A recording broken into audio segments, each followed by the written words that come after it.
In this eventful year of 1999, when you are, posted as a diplomat in Islamabad, IC814, the Indian Airlines plane, gets hijacked. And that chapter in the book has been written by your husband. That's right. Who was actually sent by the High Commission to be in Kandahar as the negotiations were happening to get the passengers released.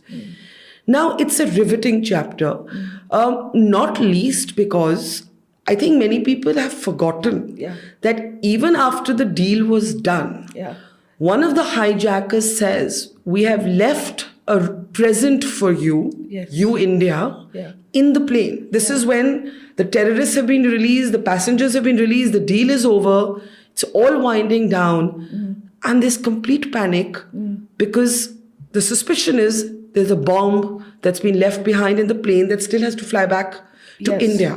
And then comes the sort of crazy attempt to find this red bag. Tell us that story. Well, that's a story that would be best told by your husband, but he's not here. But he's not here. He's in Bangalore. But the thing is that there was this message which somehow reached Mr. Ajit Doval and also the team, that there is a special present for India, which is going to be made known at night, at midnight. So all of these people were asked to stay away from the plane. But one of the pilots was, refusing to leave. He was trying out because the next day they would have to fly it. But so when they went in search of that pilot, that's when they found this car with dark windows, so they didn't know who it was that was in the car, but the headlights of the car were on, and somebody was showing bag after bag which was red in color to this bag. And before leaving, Ghanshyam made an attempt to get hold of that bag, asked about it, but of course nobody or nothing was forthcoming, and eventually he left. And that bag was never found? No. Though there was some talk that somebody had found a bag with 5 grenades in it. Well, there was some talk that a bag was found. We don't know what was in that bag. The bag was eventually found and taken away. But we don't know what was in that bag, and we never got hold of that bag. Now two questions have always been asked about IC814, and one of them is asked in your book. Why did Captain Devi Sharan, who was piloting the plane, why did he take off from Amritsar? Why did he just not stay put at Amritsar? Equally, the question has been asked, why did the authorities here not do anything to just block the plane from taking off? And your book has his account, the pilot's account, which he's sharing with one of the officials in the government contingent. And he says that when the plane was hijacked, the hijackers brought a blood-stained knife to the flight deck, to the cockpit, and said, if you do not take off, we will kill a passenger every 10 minutes. Absolutely. So, in fact, it's a very difficult choice that the pilot must have had. And those of us who were not in his position perhaps cannot judge the correctness or whether there was any other option available to him at that point. Suffice it to say that didn't happen. I think that's where we'll have to leave it, because only he could have said, and only he knows what kind of pressures that he was in at that point of time. But we saw an extraordinary moment, and I'll tell you on a lighter side a story about myself. I was a young reporter then. I had just finished covering the Kargil war, and this was kind of my beat. And we had got to know that Jaswant Singh was going to, go to Kandahar, and these 3 terrorists, including Masood Azhar, were going to be released in exchange for the safety of these passengers. Now, they were taking off from the technical airport in Delhi, and there was no way, there was very tight security. There was no way to get inside. The media was all outside. I found a small Maruti van. In those days, we had Maruti vans, and it was taking boxes of packed food that were going to go on the plane for the Indian contingent to have on the way. And I hid in that van, at the back of that van, hid among the boxes of sandwiches, managed to reach the tarmac. Was actually getting ready to climb up the steps when Mr. Jaswant Singh found me there and said, Barkha, what are you doing here? Yes, I know you want to come, but you cannot go back. And by that time, the rest of the media had started fighting outside. How did she get in? How did she get in?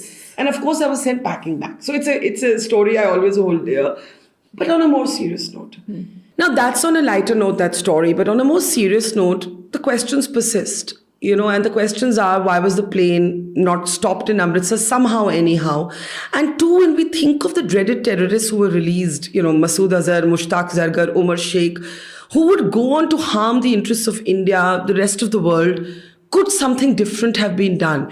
This decision to release terrorists, I know the government did not have an easy choice. I know it was the Hobson's choice. But when you look back at it, could something different have been done? I don't know if anything different could have been done, though, like every other Indian, I would also be hoping and wishing that, we didn't have to do it, because the challenges that have been faced by us as a result of this have been quite enormous.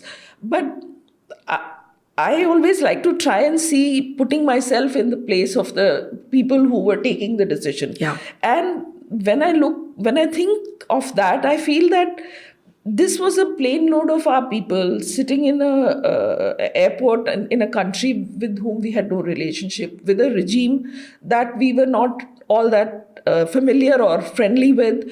And the number of demands which they received to start with, compared to that this was a massively scaled down version of, and it is possible that they felt through the negotiations that there was no way to go any further, to get any further. That's an important point, because when I read the book, either I didn't know this or I had forgotten it.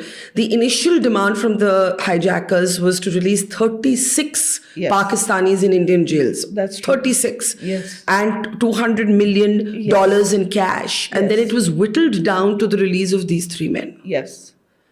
Terrorists. Absolutely. And you're right that India did not have a relationship with the Taliban at that time. The book very rivetingly describes, sitting in the air traffic control tower of Kandahar. Your husband is there. Yes. Then the Indian delegation arrives, Ajit Doval, Vivek Karjo among them. These negotiations happen. Yes. And eventually what happens. Do you think that this story could have ended in an alternative way? For example, we have countries like America that statedly say we don't negotiate with terrorists. Yeah. But they do manage to get high-profile prisoner swaps. Yes. So do you think this is just a slogan? We don't negotiate with terrorists? I really don't know if this is just a slogan or if there are things that happen behind the scene that we are not privy to. But in this case, I mean, I think it's very difficult for us to feel the pressures that they were in. I know that when Ghanshyam first went and they threatened to kill passengers, he was alone at that time, but he didn't take it lightly. Yeah. It wasn't like this is just something, you shrug off. And he actually And one passenger was killed. Yes.